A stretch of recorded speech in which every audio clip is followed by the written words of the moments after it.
আসসালামু আলাইকুম এইচএসসি 24। তো আজকে আমরা তোমাদের অ্যাডমিশন প্রোগ্রামে চলে আসলাম কোষ ও এর গঠন সংক্রান্ত বিগত বছরের অ্যাডমিশনে আসা প্রশ্নের সমাধান নিয়ে। ঠিক আছে, তো আসো। মানব দেহের দীর্ঘতম কোষ কোনটি? মানব দেহের দীর্ঘতম কোষ কোনটি? তো মানব দেহের দীর্ঘতম কোষ হচ্ছে স্নায়ু কোষ। মানব দেহের দীর্ঘতম কোষ কোনটি? মানব দেহের দীর্ঘতম কোষ হচ্ছে স্নায়ু কোষ। ঠিক আছে, এটা কোথায় আসছে দেখো, অনেকবার আসছে, তার মানে খুবই ইম্পর্টেন্ট। আচ্ছা, তো এর সাথে আরো কিছু কোশ্চেন আসতে পারে যে মানব দেহের সবচেয়ে বড় কোষ কোনটি? তা হচ্ছে ডিম্বাণু। মানব দেহের সবচেয়ে বড় কোষ কোনটি? ডিম্বাণু। আচ্ছা, সেম কোশ্চেন আসতে পারে যে মানব দেহের সবচেয়ে ছোট কোষ কোনটি? মানব দেহের সবচেয়ে ছোট কোষ হাসান স্যারের নতুন বইয়ে দেওয়া আছে অনুচক্রিকা, কিন্তু যদি অনুচক্রিকা অপশনে না থাকে তাহলে অ্যান্সার হবে শুক্রাণু। তো তাহলে আমরা জানলাম মানব দেহের সবচেয়ে লম্বা কোষ হচ্ছে স্নায়ু কোষ, এই যে আমাদের মাথার পেছন দিক বরাবর বের হয়। তারপরে মানব দেহের সবচেয়ে বড় কোষ হচ্ছে ডিম্বাণু, এবং মানব দেহের সবচেয়ে ছোট কোষ নতুন বইয়ে, হাসান স্যারের নতুন বইয়ে দেওয়া আছে অনুচক্রিকা, কিন্তু অন্যান্য বইয়ে দেওয়া আছে শুক্রাণু। তো তোমাদের অপশনে যদি অনুচক্রিকা শুক্রাণু দুটিই থাকে তাহলে আমরা অনুচক্রিকা দাগাবো, আর যদি অনুচক্রিকা অপশনে না থাকে তাহলে আমরা শুক্রাণু দাগাবো। ঠিক আছে। নিউক্লিয়াস আবিষ্কার ও বর্ণনা করেন কে? আমরা জানি যে আমাদের কোষের সবকিছু নিয়ন্ত্রণ করে নিউক্লিয়াস।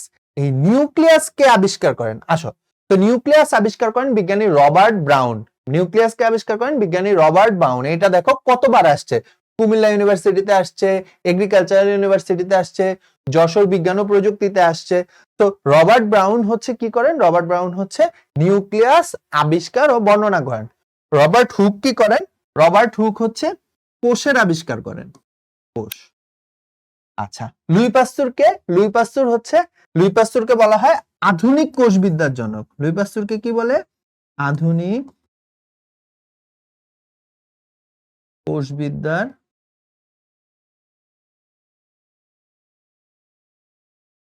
জনক। আর ওয়াল্টার ফ্লেমিং কে? ওয়াল্টার ফ্লেমিং হচ্ছে বিজ্ঞানী যিনি হচ্ছে পেনিসিলিন আবিষ্কার করেন। ওয়াল্টার ফ্লেমিং কি আবিষ্কার করেন? পেনিসিলিন আবিষ্কার করেন। তাহলে এখানে আমাদের নিউক্লিয়াস সর্বপ্রথম বর্ণনা করেন কে? Robert brown. আমাদের কোষ সর্বপ্রথম লক্ষ্য করেন, মৃত কোষ সর্বপ্রথম লক্ষ্য করেন কে? Robert Hooke. আধুনিক কোষবিদ্যার জনক বলা হয় লুই পাস্তুরকে, এবং ওয়াল্টার ফ্লেমিং পেনিসিলিন নামক অ্যান্টিবায়োটিক আবিষ্কার করেন। ঠিক আছে, যেটা আমরা ব্যাকটেরিয়া চ্যাপ্টারে পড়েছি। কোষ জীবের গঠনগত ও মৌলিক একক, এই মতবাদটি কে প্রদান করেন? দেখো, জাহাঙ্গীরনগর ইউনিভার্সিটিতে 2019-20 সালে এই কোশ্চেনটি এসেছে। তো কোষ জীবের গঠনগত ও মৌলিক একক, এই কথাটি বলেন হচ্ছে বিজ্ঞানী জেন ব্র্যাকেট বা জেন ব্রাচেট, যেভাবে হচ্ছে তোমরা উচ্চারণ করতে চাও। তো এখানে আমরা মনে রাখবো যে কোষ তত্ত্ব দেন কোন বিজ্ঞানী? কোষ তত্ত্ব দেন সোয়ান ও বার্চু। বিজ্ঞানী সোয়ান ও বার্চু। ঠিক আছে, তো আমরা এই মতবাদটি দেন জন ব্র্যাকেট। এর সাথে আমরা মনে রাখবো যে কোষ তত্ত্ব দেন হচ্ছে সোয়ান এবং বার্চু। ঠিক আছে।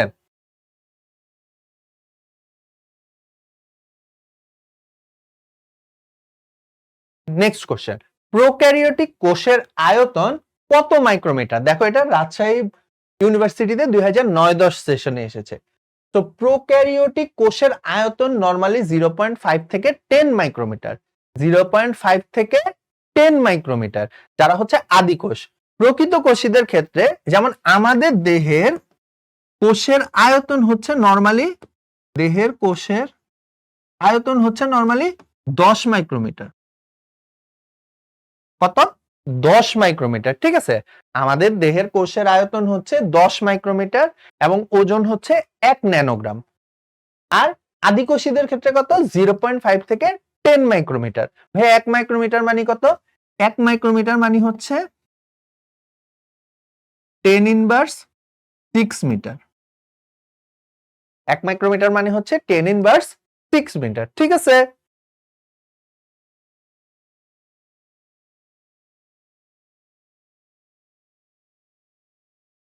আচ্ছা, আদিকোষে সুগঠিত নিউক্লিয়াসের সংখ্যা কত? আমরা জানি আদিকোষ হচ্ছে ওই ধরনের কোষ যাদের মধ্যে কোনো সুগঠিত নিউক্লিয়াস থাকে না। ওদের মধ্যে নিউক্লিয়াসের শুধুমাত্র কোনটি অবস্থান করে? ক্রোমাটিন তন্তু। তো তার মানে কি আদিকোষে কোনো সুগঠিত নিউক্লিয়াস থাকতেছে না। তো যেখানে কোনো সুগঠিত নিউক্লিয়াসই থাকছে না সেখানে কি সুগঠিত নিউক্লিয়াসের সংখ্যাটা কি বিলাসিতা না? তো এই জন্য কি আদিকোষে অ্যান্সার হবে কি যে আদিকোষে সুগঠিত নিউক্লিয়াস থাকে না। প্রকৃত কোষের ক্ষেত্রে কি? প্রকৃত কোষের ক্ষেত্রে সুগঠিত নিউক্লিয়াস থাকে নরমালি একটি। প্রকৃত কোষের ক্ষেত্রে প্রতিটি কোষে সুগঠিত নিউক্লিয়াস থাকে কি একটি। এক্সেপশন আছে, কিছু কিছু কোষ আছে যাদের মধ্যে কি একাধিক নিউক্লিয়াস থাকতে পারে। তো প্রকৃত কোষে কোনো কোষে যদি উদ্ভিদ কোষে একাধিক নিউক্লিয়াস থাকে ওই ধরনের কোষকে আমরা বলি সিনোসাইটিক।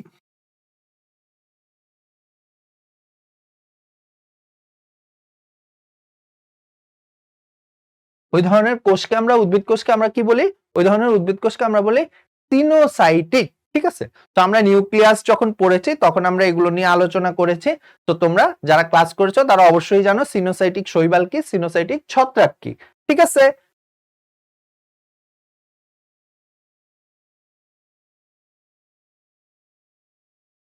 উদ্ভিদ কোষে নিচের কোনটি অনুপস্থিত? এটা এসেছে মেডিকেল ভর্তি পরীক্ষায় 2011-12 সালে। তো উদ্ভিদ কোষের নিচের কোনটা থাকে না? উদ্ভিদ কোষে সেলুলোজ থাকে আমরা জানি। কোথায় থাকে? কোষ প্রাচীরে থাকে। কোথায় থাকে? উদ্ভিদ কোষে সেলুলোজ কোথায় থাকে? কোষ প্রাচীরে থাকে। তারপরে উদ্ভিদ কোষে ফসফোলিপিড থাকে। কোথায় থাকে? কোষ প্রাচীরেও থাকে, মেইনলি থাকে হচ্ছে কোষ ঝিল্লিতে।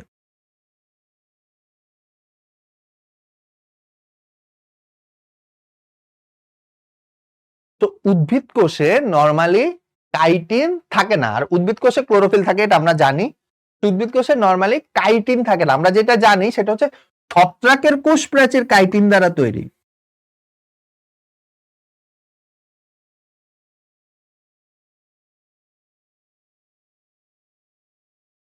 ছত্রাকের কোষ প্রাচীর কি দ্বারা তৈরি? কাইটিন দ্বারা তৈরি। তাহলে এখানে উদ্ভিদ কোষের নিম্নের কোনটা অনুপস্থিত? উদ্ভিদ কোষে সেলুলোজ থাকে, ফসফোলিপিড থাকে, ক্লোরোফিল থাকে। তো উদ্ভিদ কোষে যেটা থাকে না সেটা হচ্ছে কাইটিন। আবার কাইটিন কোথায় থাকে? ছত্রাকের কোষ প্রাচীরে। চিংড়ি মাছের যে আবরণ থাকে ওই আবরণটাও কাইটিন দ্বারা তৈরি। আমরা জুলজি ফার্স্ট চ্যাপ্টারে পড়েছি। ঠিক আছে?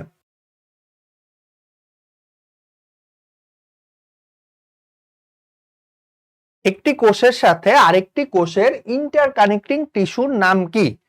এটা রাজশাহী ইউনিভার্সিটিতে 2010-11 সালে এসেছে। হ্যাঁ, তো প্লাজমা, প্লাজমা লেমা, প্লাজমোডেজমাটা, প্লাজমা মেমব্রেন। আচ্ছা, প্লাজমা কি? প্লাজমা হচ্ছে কোষের ভেতরে যে তরল মাতৃকা থাকে তাকে আমরা প্লাজমা বলি, মাতৃকা। প্লাজমা লেমা কি? প্লাজমা লেমা এবং প্লাজমা মেমব্রেন একই জিনিস। এই দুইটার অর্থই হচ্ছে কোষ ঝিল্লি। এই দুইটার অর্থই কি? কোষ ঝিল্লি।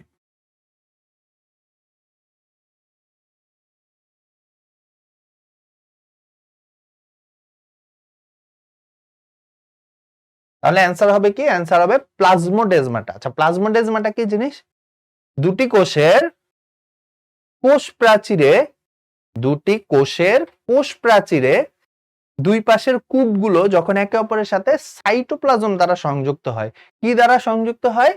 সাইটোপ্লাজম দ্বারা সংযুক্ত হয়, তখনই আমরা তাকে বলবো প্লাজমোডেজমাটা। তখনই আমরা তাকে কি বলবো? প্লাজমোডেজমাটা। তাহলে এখানে দেখো এই যে বলছে ইন্টারকানেক্টিং টিস্যু, এইটার অর্থ হচ্ছে সাইটোপ্লাজম দ্বারা সংযুক্ত। কি দ্বারা সংযুক্ত? সাইটোপ্লাজম দ্বারা সংযুক্ত।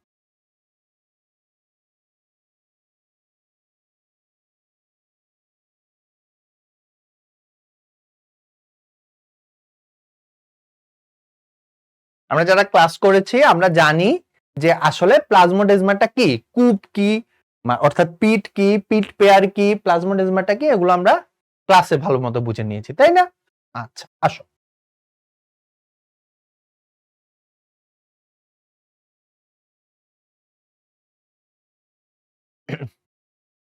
কোষের মধ্যে অবস্থিত জেলিন ন্যায় বস্তুকে সার্কোট বলেছিল কে? জেলিন ন্যায় বস্তুকে সার্কোট বলেছিল কে? কোষে অবস্থিত জেলির ন্যায় বস্তুকে সার্কোট বলেছিল বিজ্ঞানী ডুজারডিন। সার্কোট বা এটা অন্য নাম কি? সাইটোপ্লাজম।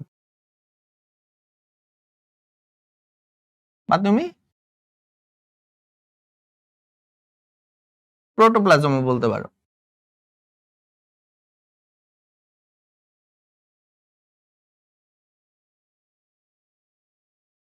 ঠিক আছে, আচ্ছা।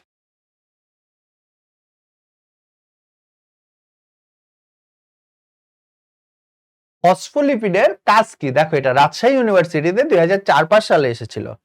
ফসফোলিপিড আসলে আমাদের বইয়ের টোটাল 2টা জায়গাতে আছে, সেটা হচ্ছে বোটানি ফার্স্ট চ্যাপ্টারে এবং বোটানি থার্ড চ্যাপ্টারে। বোটানি থার্ড চ্যাপ্টারে কোষ রসায়ন, যেটা আমাদের শর্ট সিলেবাসে নাই, ওইখানে ফসফোলিপিড নিয়ে অনেক আলোচনা করা আছে, কিন্তু আমাদের ফার্স্ট চ্যাপ্টারেও কিছু কিছু জায়গাতে ফসফোলিপিডের কথা দেওয়া আছে। যেমন ফসফোলিপিড আমরা জানি মেইনলি আমাদের কোষের আবরণী তৈরিতে সাহায্য করে। ফসফোলিপিড আমাদের মেইনলি কোনটাতে সাহায্য করে? কোষের আবরণী তৈরিতে সাহায্য করে। ফসফোলিপিড যেমন কোষ প্রাচীরে থাকে, আমরা পড়েছি যে কোষ প্রাচীরে 5 ধরনের ফসফোলিপিড থাকে। এর মধ্যে সবচেয়ে সরল হচ্ছে ফসফোডাইটিক অ্যাসিড এবং সবচেয়ে জটিল হচ্ছে লেসিথিন। তাহলে কোষ প্রাচীরের খুবই গুরুত্বপূর্ণ একটি উপাদান হচ্ছে ফসফোলিপিড।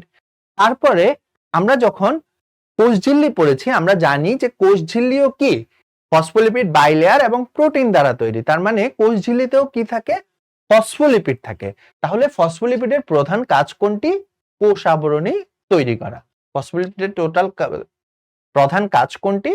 কোষ আবরণ তৈরি করা।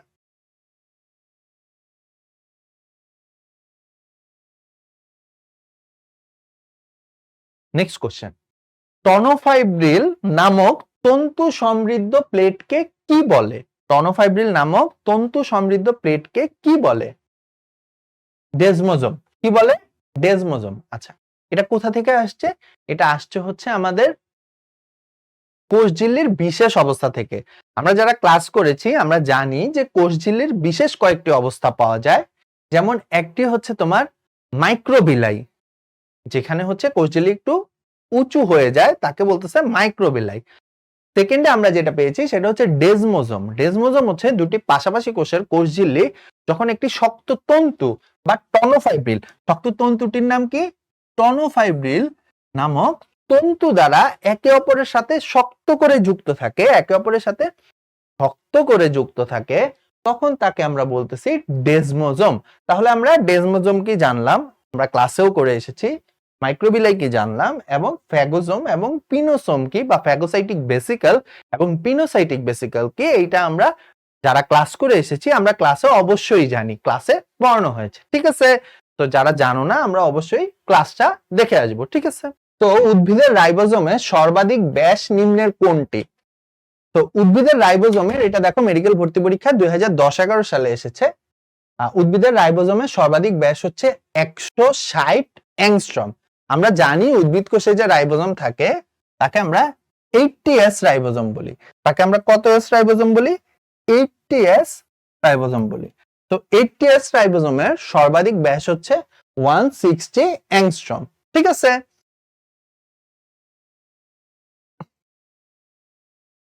70s রাইবোজোমে অবস্থিত তিনটি আরএনএ এর নাম।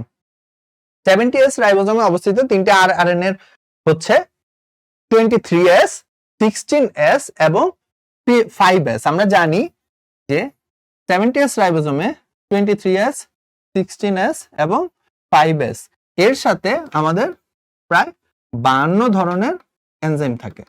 কয় ধরনের? 52 ধরনের এনজাইম থাকে। ঠিক আছে, আচ্ছা। তো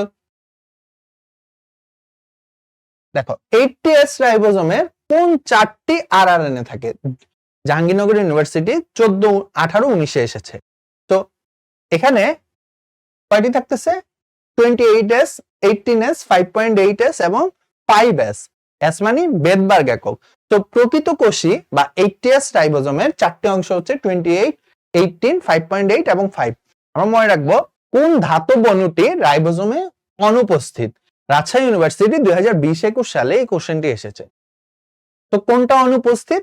এখানে হচ্ছে আমার আয়রন নরমালি রাইবোজোমে থাকে না। রাইবোজোমে ক্যালসিয়াম, ম্যাগনেসিয়াম, এবং ম্যাঙ্গানিজ থাকে, কিন্তু রাইবোজোমে কোনো আয়রন থাকে না। তাহলে আমার অ্যান্সার কি হবে? অ্যান্সার হবে আয়রন। ঠিক আছে। কোনটি গলজি বডির অপর নাম নয়? মেডিকেল ভর্তি পরীক্ষা 13-14 সেশনে এসেছে। ডিকটায়োসোম, ইডিওসোম, লাইপোকন্ড্রিয়া, ক্যাথিলোগোলগি। আমরা জানি যে উপরে তিনটি নামই হচ্ছে গলজি বস্তুর অপর নাম, কিন্তু ক্যাথিলোগোলগি হচ্ছে সেই বিজ্ঞানী যার নামানুসারে বা যে হচ্ছে গলজি বস্তু আবিষ্কার করেন। ঠিক আছে, তাহলে আমাদের অ্যান্সার হবে কি? ক্যাথিলোগোলগি, কারণ ক্যাথিলোগোলগি কি? গলজি বস্তুর অপর নাম নয়। ঠিক আছে।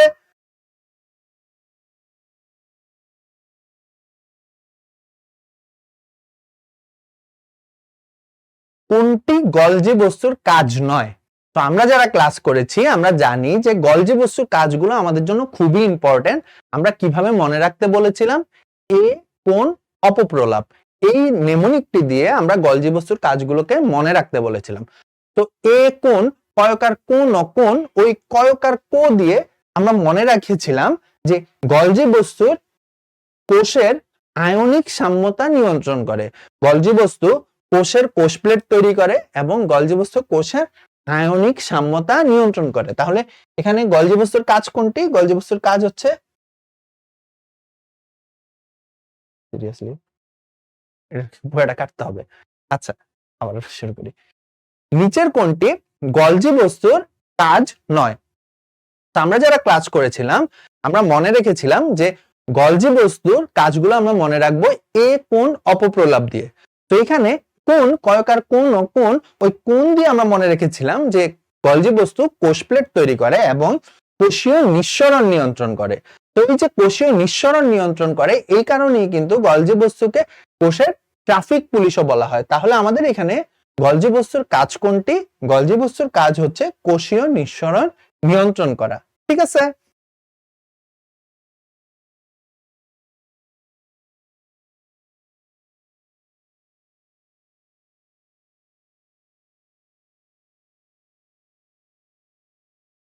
Golgi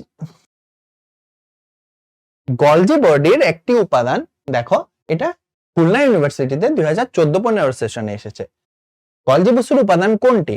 graphite? না, গ্রাফাইট হচ্ছে কোষের অভ্যন্তরে অবস্থিত খনিজ ক্রিস্টাল। সিস্টার্নি? ইয়েস।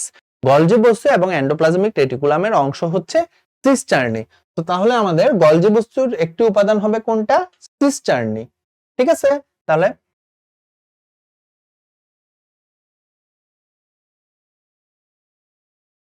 দেখো, চিটাগাং কুমিল্লা ইউনিভার্সিটিতে আসা একটি কোশ্চেন, সেটা হচ্ছে গলজি প্রাণী কোষে লাইসোজোমের কাজ কি?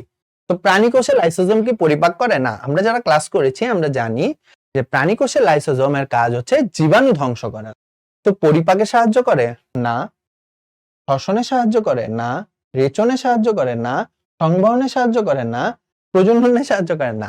তো সবগুলো একটাও অ্যান্সার না আমাদের মনে হচ্ছে ইনিশিয়ালি, কিন্তু আসলে গলজি লাইসোজোম কি করে? আমার লাইসোজোম হচ্ছে পরিপাকে সাহায্য করে। কি পরিপাকে? জীবাণু পরিপাকে সাহায্য করে, এইটা আমাদের মনে রাখতে হবে। লাইসোজোম কি পরিপাকে সাহায্য করে? লাইসোজোম জীবাণু ধ্বংস করে, অর্থাৎ জীবাণু পরিপাকে সাহায্য করে। ঠিক আছে। তো এইভাবে যদি অ্যান্সার নাও থাকে আমাদের মাথা খাটিয়ে তারপরে হচ্ছে পরীক্ষার হলে অ্যান্সার করে দিয়ে আসতে হবে।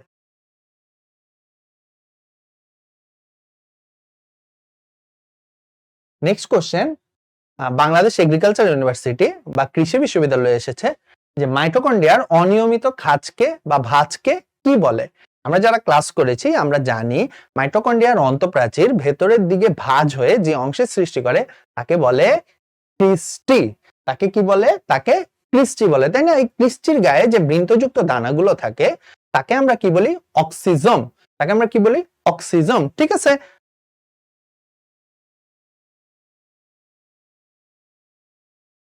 মাইটোকন্ড্রিয়ার নামকরণ কে করেন? কোশ্চেনটি এসেছে জাহাঙ্গীরনগর ইউনিভার্সিটিতে 19-20 সেশনে। মাইটোকন্ড্রিয়ার নামকরণ করেন কে? মাইটোকন্ড্রিয়ার নামকরণ করেন বিজ্ঞানী বেন্ডা। মাইটোকন্ড্রিয়ার নামকরণ করেন কে? মাইটোকন্ড্রিয়ার নামকরণ করেন বিজ্ঞানী বেন্ডা। মাইটোকন্ড্রিয়া আবিষ্কার করেন কে? মাইটোকন্ড্রিয়া আবিষ্কার করেন বিজ্ঞানী কলিকার।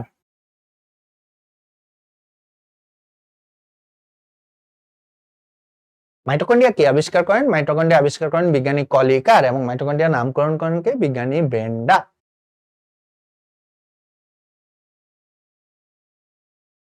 নিচের কোন রঞ্জকটি সালোক সংশ্লেষণের সাথে সংশ্লিষ্ট নয়? সেম, জাহাঙ্গীরনগর ইউনিভার্সিটিতে 15-16 সেশনে এসেছে। ক্যারোটিনয়েডস আমরা জানি, ক্যারোটিনয়েডস হচ্ছে এক ধরনের ক্লোরোফিল বলতে পারি, অথবা হচ্ছে আমরা ক্রোমোফিলও বলতে পারি। আর ক্লোরোফিল তো আমরা চিনি।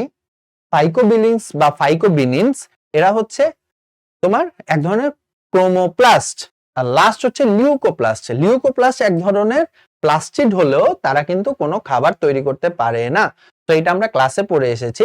তো লিউকোপ্লাস্ট আসলে কি কাজ করে? লিউকোপ্লাস্ট আসলে খাদ্য সঞ্চয় করে। লিউকোপ্লাস্ট কি করে? লিউকোপ্লাস্ট খাদ্য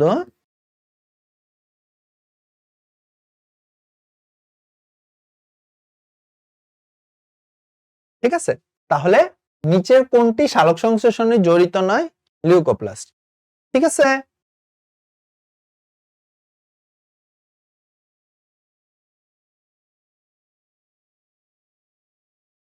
ক্যারোটিনের আণবিক সংকেত কোনটি?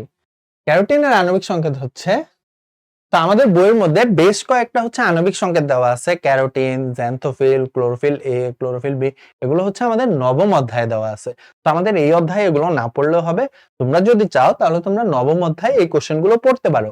যেহেতু জাহাঙ্গীরনগর ইউনিভার্সিটিতে যারা চান্স পেতে চাও, তাদের জাহাঙ্গীরনগর ইউনিভার্সিটির টিচারদের এই কোশ্চেনগুলো খুবই ফেভারিট। প্রথম চ্যাপ্টারটা তাদের খুবই ফেভারিট, তাই জাহাঙ্গীরনগর ইউনিভার্সিটিতে এইখান থেকে কোশ্চেন অনেক বেশি আসে। সো আমরা যারা জাহাঙ্গীরনগরে পড়তে চাই তারা প্রথমে যে কোষীয় অঙ্গাণুগুলো আছে ওগুলো ভালো করে পড়ার চেষ্টা করব।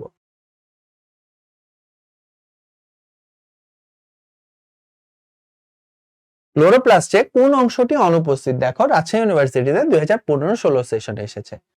তো ক্লোরোপ্লাস্টে আমরা জানি, আমরা ক্লাসে যারা ছিলাম তারা জানি যে স্ট্রোমা থাকে, গ্রানাম থাকে, একটা আবরণী ঝিল্লি থাকে, কিন্তু ক্রিস্টি থাকে না। ক্রিস্টি কার বৈশিষ্ট্য?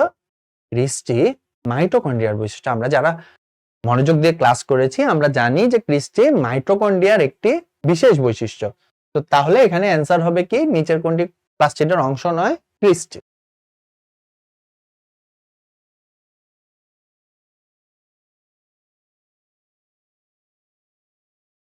বেল্ট আকৃতির ক্লোরোপ্লাস্ট দেখা যায় কোথায়? চিটাগাং ইউনিভার্সিটিতে 18-19 সেশনে এই কোশ্চেনটি এসেছে।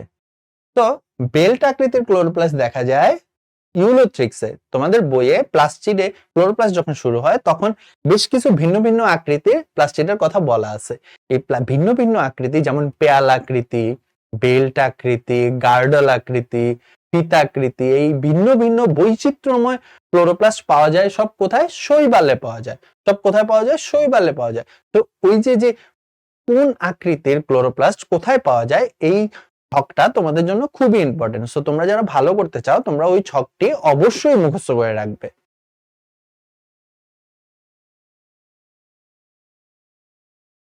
কোয়ান্টোজোম কোথায় পাওয়া যায়? তো সালোক সংশ্লেষণের খুবই গুরুত্বপূর্ণ বা সালোক সংশ্লেষণের একক হিসেবে আগে ধরে নেওয়া হতো কোয়ান্টোজোমকে।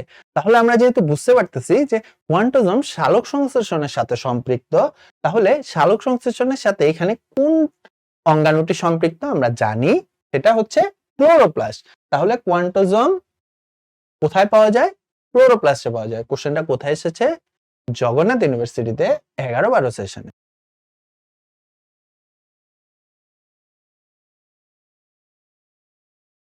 ফুলের পাপড়ির রং কেন বেগুনি হয়?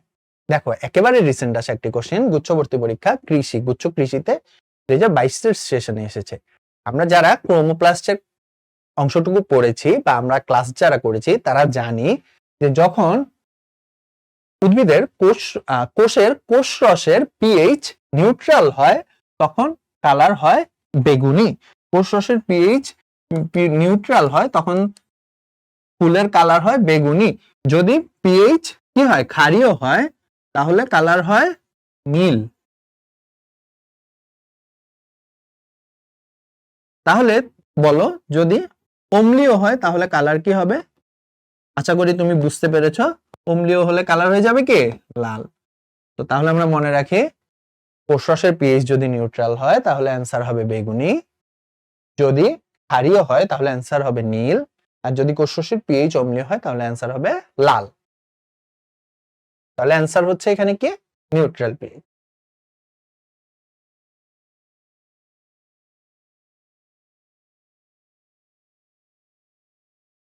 ক্লোরোপ্লাস্টের ফটোসিনথেটিক ইউনিট কোথায় থাকে? আমরা জানি ক্লোরোপ্লাস্টের কোন অংশটি সূর্যের আলোকে গ্রহণ করে?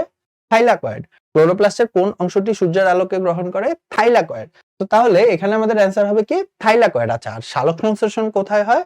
সালোক সংশ্লেষণ হয় স্ট্রোমা ল্যামেলিতে। আমরা একটু মনে রাখি, সালোক সংশ্লেষণ কোথায় হয়? স্ট্রোমা ল্যামেলিতে। আর কোয়ান্টোজোম বা সূর্যের আলো কোথায় গৃহীত হয়? থাইলাকয়েড। উচ্চ শ্রেণীর উদ্ভিদ কোষে ক্লোরোপ্লাস্টের আকৃতি সাধারণত কেমন হয়ে থাকে? এটা দেখো, তোমার উচ্চ শ্রেণীর উদ্ভিদ কোষে ক্লোরোপ্লাস্টের আকৃতি কেমন হয়ে থাকে। তো আমরা মনে রাখবো, উচ্চ শ্রেণীর যেসব উদ্ভিদ আছে তাদের ক্লোরোপ্লাস্টের আকৃতি সবসময় হবে লেন্সের মতো। কিসের মতো? এই যে আমাদের চোখের লেন্সের মতো, ঠিক আছে। আচ্ছা, আর শৈবালে নরমালি গোলাকার, সর্পিলাকার, তারকাকার ইত্যাদি ভিন্ন ভিন্ন আকৃতির ক্লোরোপ্লাস্ট দেখা যায়। নিচের কোন অঙ্গাণুটি কোষ বিভাজনের উদ্দীপক হিসেবে কাজ করে? দেখো, বঙ্গবন্ধু শেখ মুজিবুর রহমান বিজ্ঞান ও প্রযুক্তি বিশ্ববিদ্যালয়ে কোশ্চেনটি এসেছে 13, 14 এবং 19, 20 অর্থাৎ দুইবার এসেছে। আমরা জানি, আমরা 9, 10-এও পড়েছি, আমরা ইন্টারেও পড়ে আসছি, আমরা যারা ক্লাস করেছি আমরা জানি যে আমাদের কোষ বিভাজনের উদ্দীপক হিসেবে কাজ করে কে? সেন্ট্রিওল। কোষ বিভাজনের উদ্দীপক হিসেবে কাজ করে কে? সেন্ট্রিওল। নিচের কোনটি মাইক্রোটিউবিউলার কাজ? দেখো, রাজশাহী ইউনিভার্সিটিতে 12-13 সেশনে এসেছে। নিচের কোনটি মাইক্রোটিউবিউলার কাজ? আমরা জানি মাইক্রোটিউবিউলার কাজ হচ্ছে, সরি, নিচের কোনটি মাইক্রোটিউবিউলার কাজ নয়? আমরা জানি মাইক্রোটিউবিউল মাকুতন্তু গঠন করে, সাইটোপ্লাজমকে দৃঢ়তা প্রদান করে, অঙ্গাণুদের মধ্যে যোগাযোগ রক্ষা করে। সো তাহলে রোগ জীবাণু ধ্বংস করা মাইক্রোটিউবিউলের কাজ নয়। রোগ জীবাণু ধ্বংস করা কার কাজ? লাইসোজোমের কাজ।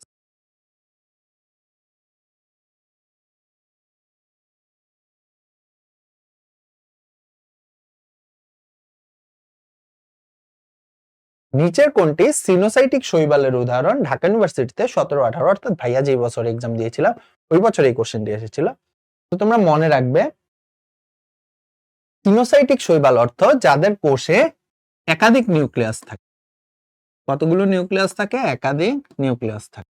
তো আমরা যারা ক্লাস করেছি আমরা জানি যে সিনোসাইটিক শৈবাল কি। সিনোসাইটিক শৈবালের উদাহরণ আমাদের বইয়ে দেওয়া আছে, ভাউচেরিয়া, বাট্রিডিয়াম। তো অ্যান্সার হবে কি? অ্যান্সার হবে এখানে বাট্রিডিয়াম, তাই না? আচ্ছা, উদ্ভিদ কোষের পিএইচ রক্ষা করে কে? মেডিকেল ভর্তি পরীক্ষায় 21 সেশনে এই কোশ্চেনটি এসেছে। তো উদ্ভিদ কোষে অম্ল ক্ষারের ভারসাম্য রক্ষা করে সাইটোপ্লাজম, কিন্তু উদ্ভিদ কোষে পিএইচ রক্ষা করে হচ্ছে কোষ গহ্বর। পিএইচ রক্ষা করে কে? কোষ গহ্বর। আমরা জানি উদ্ভিদ কোষে অনেক বড় কোষ গহ্বর থাকে যারা হচ্ছে উদ্ভিদ কোষের পিএইচ রক্ষা করে, ঠিক আছে।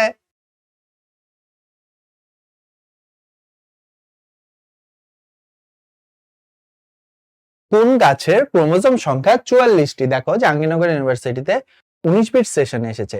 তোমাদের বইয়ে ক্রোমোজোমের সংখ্যার একটি ছক দেওয়া আছে, এই ছকটা খুবই ইম্পর্টেন্ট। তো তোমরা যারা জাহাঙ্গীরনগর বা ঢাকা বিশ্ববিদ্যালয়ে পড়তে চাও বা ইভেন কৃষি গুচ্ছতে ভালো করতে চাও, তাদেরকে ওই ছকটা অবশ্যই মুখস্থ করতে হবে। তো এখন দেখো, কোশ্চেন ছিল যে কোন গাছের ক্রোমোজোম সংখ্যা 44টি। আমরা জানি, যারা পড়েছি, যে টমেটো গাছের ক্রোমোজোম সংখ্যা হচ্ছে 24টি। কয়টি? টমেটো গাছের ক্রোমোজোম সংখ্যা 24টি। চীনাবাদাম গাছের ক্রোমোজোম সংখ্যা 40টি। শশা গাছের ক্রোমোজোম সংখ্যা 14টি। কলা গাছের ক্রোমোজোম সংখ্যা হচ্ছে 44টি। কলা গাছের ক্রোমোজোম সংখ্যা হচ্ছে কয়টি? 44টি, ঠিক আছে। তো এই কোশ্চেনটা কোথায় আসছে? জাহাঙ্গীরনগর ইউনিভার্সিটিতে 19 সেশনে এসেছে। কোন উদ্ভিদের ক্রোমোজোম সংখ্যা 24টি? আমরা যারা ক্লাস করেছি আমরা জানি যে আমাদের বইয়ে ক্রোমোজোম সংখ্যার যে ছকটি রয়েছে খুবই ইম্পর্টেন্ট, তাই না? তো এই ইম্পর্টেন্ট এই ছকটি থেকে আমাদের কোশ্চেন প্রত্যেক বছর আসতেই থাকে। তো যেমন জাহাঙ্গীরনগর ইউনিভার্সিটিতে 19 সেশনে এই কোশ্চেনটি এসেছে। আমরা জানি যে ধান গাছে তোমার ক্রোমোজোম সংখ্যা 24টি। ধান গাছের ক্রোমোজোম সংখ্যা কয়টি?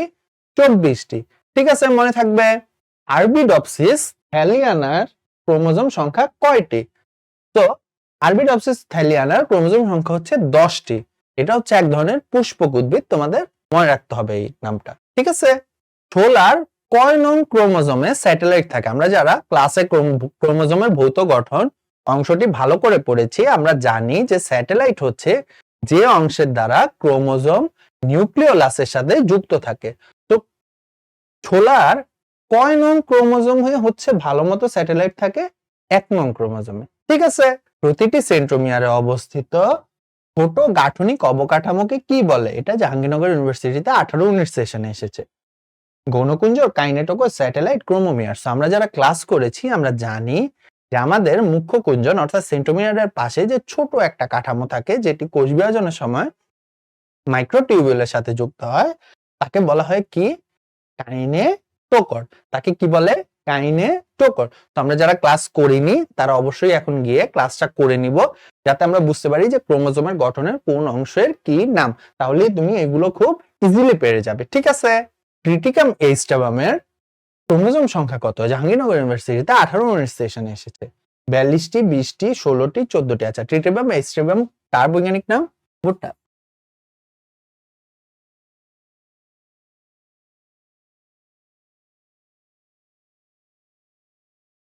তো ভুট্টা উদ্ভিদে কয়টি ক্রোমোজোম থাকে? ভুট্টা উদ্ভিদে 42টি ক্রোমোজোম থাকে। ভুট্টা উদ্ভিদে কয়টি ক্রোমোজোম থাকে? 42টি ক্রোমোজোম থাকে।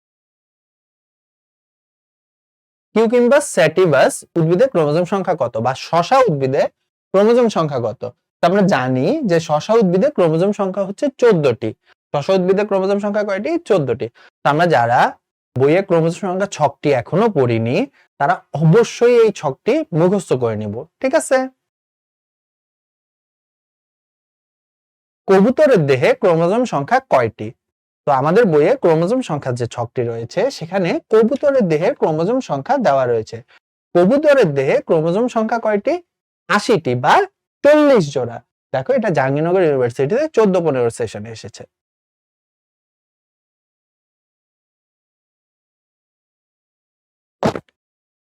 গরুতে ক্রোমোজোম সংখ্যা কয় জোড়া? আমরা জানি গরুতে 60টি ক্রোমোজোম থাকে। তো তার মানে গরুতে ক্রোমোজোম সংখ্যা হচ্ছে 30 জোড়া, যেটা রাজশাহী ইউনিভার্সিটিতে 2012-13 সেশনে এসেছে। তো আমরা অবশ্যই ক্রোমোজোম সংখ্যা ছকটি ভালো করে মুখস্থ করে নিব।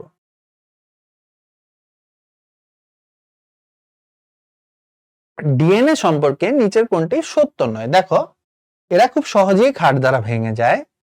ডিএনএ এর অর্থ ডিঅক্সিরাইবোনিউক্লিক অ্যাসিড সাধারণত ক্রোমোজোমের মধ্যে থাকে। ডিএনএ নিউক্লিওটাইড গুলো ডিঅক্সিরাইবোজ সুগার দ্বারা গঠিত। আচ্ছা, তাহলে ডিএনএ এর অর্থ হচ্ছে ডিঅক্সিরাইবোনিউক্লিক অ্যাসিড আমরা জানি। এরা ক্রোমোজোমে থাকে এটাও আমরা জানি। এদের মধ্যে সুগার থাকে হচ্ছে ডিঅক্সিরাইবোজ সুগার, এটাও আমরা জানি। তো তাহলে এরা হচ্ছে সহজে খাট দ্বারা ভেঙে যায় না। ঠিক আছে? এটা হচ্ছে আমাদের ডিএনএ এর বৈশিষ্ট্য অংশ থেকে এসেছে। আমরা যারা ক্লাস করিনি আমরা হচ্ছে যে ডিএনএ এর ভৌত গঠন ওয়াটসন ও ক্রিক মডেল করলেই আমরা এগুলো ভালো মতো পেরে যাব।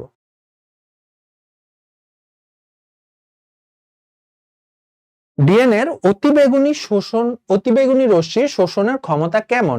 কোশ্চেনটি এসেছে রাজশাহী ইউনিভার্সিটিতে 12-13 সেশনে। তো কেমন? অত্যন্ত বেশি। ডিএনএ হচ্ছে অনেক বেশি ইউভি রশ্মিকে শোষণ করতে পারে এবং এর ফলে কি হয়? ডিএনএ প্রতিলিপনের সমস্যা হয় এবং অতিরিক্ত ইউভি রশ্মি শোষণের ফলে আমাদের স্কিন ক্যান্সার হয়ে যেতে পারে। ঠিক আছে? একটি এমআরএনএ এর গঠনে মিউটেশনের জন্য ইউজিজি কোডটি ইউজিএ তে পরিবর্তিত হলে নিম্নের কোনটি হবে? দেখো গুচ্ছবর্তী পরীক্ষা 2020-21 সেশনে এসেছে যেখানে হচ্ছে ইউজিজি থেকে ইউজিএ হয়ে গিয়েছে। সো তাহলে আমরা দেখি অ্যান্সার কি হতে পারে। এমআরএনএ থেকে প্রোটিন তৈরির সময় ট্রান্সলেশন থেমে যাবে। কারণ যেহেতু এখানে আমাদের কি কোড চেঞ্জ হয়ে গিয়েছে তাহলে কি প্রোটিনও তো ঠিকমতো তৈরি হবে না। ট্রান্সক্রিপশন পদ্ধতি বাধাগ্রস্ত হবে না। ট্রান্সক্রিপশনের সাথে তো আসলে কি প্রোটিন তৈরি কানেক্টেড না। প্রোটিন তৈরি কার সাথে কানেক্টেড? ট্রান্সলেশনের সাথে কানেক্টেড। রিভার্স ট্রান্সক্রিপশন পদ্ধতি বাধাগ্রস্ত হবে না। রিভার্স ট্রান্সক্রিপশন শুধু কাদের মধ্যে হয়? এইচআইভি ভাইরাসে। এমআরএনএ থেকে টিআরএনএ রূপান্তরিত হবে না। এমআরএনএ থেকে টিআরএনএ হয় না, আমরা এটা ভালো মতোই জানি। তো তাহলে এখানে অ্যান্সার কি হবে? যে এমআরএনএ থেকে প্রোটিন তৈরির সময় ট্রান্সলেশন প্রক্রিয়াটি থেমে যাবে। যেহেতু আমাদের এখানে কার কোড চেঞ্জ হয়ে গিয়েছে? অ্যামাইনো অ্যাসিডের কোড চেঞ্জ হয়ে গেছে। তো আমরা যদি ভালো মতো বুঝতে না পারি আমরা ক্লাসের জেনেটিক কোড অংশটি আরো একবার চেক করে নেব, তাহলে আমরা খুব ইজিলি এই কোশ্চেনটা বুঝতে পারবো। অ্যান্টিকোডন কোথায় থাকে?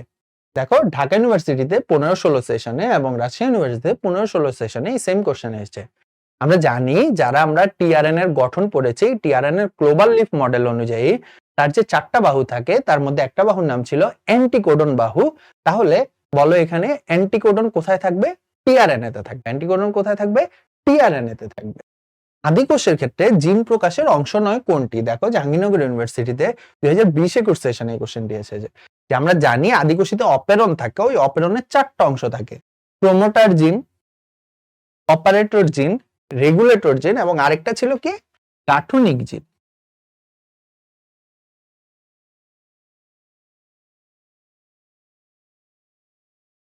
তো আদিকোষের ক্ষেত্রে ওদের কোষের সমস্ত কার্যক্রম নিয়ন্ত্রণ করে বা প্রোটিন তৈরি করে হচ্ছে অপেরন।